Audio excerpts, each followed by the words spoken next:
Hello दोस्तों, आप सब कैसे हो। अभी एक इम्पॉर्टेंट टॉपिक बताऊंगा। भी डेम्स डेमोक्रेसी रिपोर्ट 2022 और varieties of democracy report 2022। India का जो रैंक है वो 93rd है। ठीक है, इंडिया रैंक 93rd। तो चलिए इसके बारे में और कुछ इन्फॉर्मेशन देख लेते हैं। The latest edition of democracy report was released recently by V-Dem Institute at Sweden's University of Gothenburg. The study was titled Democracy Report 2022 Autocratization Changing Nature. The report classifies countries into four regime types based on their score in the Liberal Democratic Index और LDI। उसका अंदर क्या क्या रहा है? Liberal democracy, electoral autocracy and closed autocracy. ठीक है, तो ये जो रिपोर्ट निकाला गया ये चार रेजिमी टाइप्स के ऊपर बेस किया, जो किसका अंदर है? लिबरल डेमोक्रेटिक इंडेक्स और LDI के अंदर, जिसका अंदर चार जो आ रहा है रेजिमी टाइप्स क्या क्या? लिबरल डेमोक्रेसी, इलेक्टोरल डेमोक्रेसी और क्या इलेक्ट्रल ऑटोक्रेसी और क्लोज्ड ऑटोक्रेसी। ठीक है, तो ये सभी इम्पोर्टेंट है। और जो पहले स्लाइड में मैंने बताया ना, इंडिया का रैंक आया 93rd, ये भी इम्पोर्टेंट है। ये 2022 का जो ये रिपोर्ट है। और ये कहाँ का इंस्टीट्यूट है ये भी याद रखिए, स्वीडन का है। इंस्टीट्यूट का नाम भी याद रखिए, भी डेम इंस्टीट्यूट। ठीक है, तो किसके द्वारा ये निकाला गया ये भी याद रखिए, जो आप फिर बोल रहा हूँ, V-Dem Institute at Sweden's University of Gothenburg. तो ये सब इम्पोर्टेंट दोस्त ये याद रखिए। आपका एग्ज़ाम के लिए यूपीएससी प्रीलिम्स के लिए इम्पोर्टेंट है, कोई भी सिविल सर्विस एग्ज़ाम के लिए इम्पोर्टेंट है।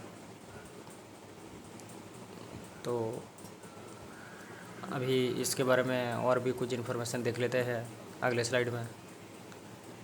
तो वही बोल रहे थे टॉप 5 LDI कंट्रीज, और टॉप 5 जो मतलब LDI मतलब क्या है? Liberal democratic index.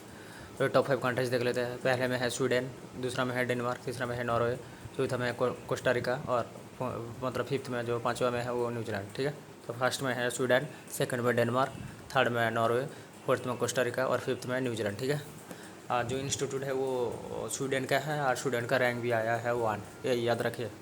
अरे इंडिया का रैंक कितना आया? मैंने पहले बार बताया था, वो 93rd रैंक आया। ठीक है,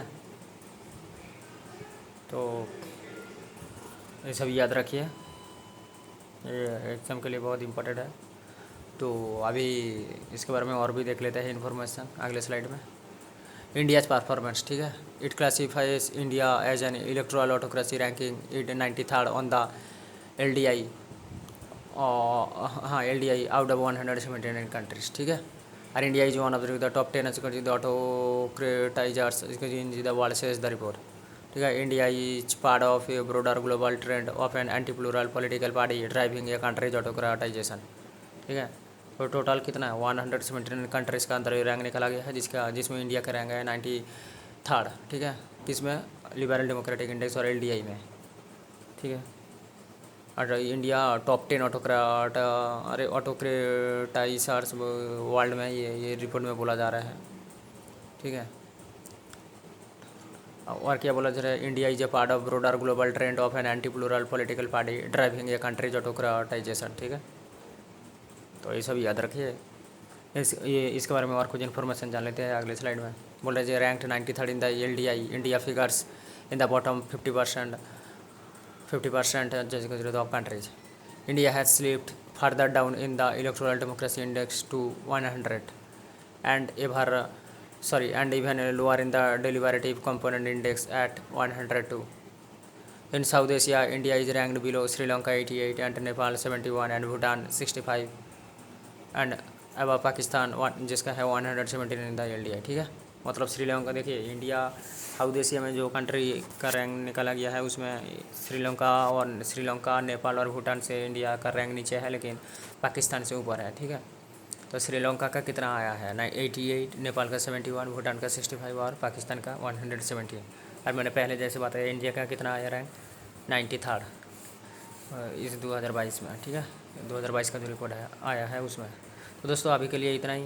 अगर ये वीडियो अच्छा लगे तो लाइक कर दीजिए, मेरा यूट्यूब चैनल को सब्सक्राइब कर दीजिए और मेरा यूट्यूब चैनल का लिंक अपने दोस्तों से शेयर कर दीजिए। अभी के लिए थैंक यू, बाय।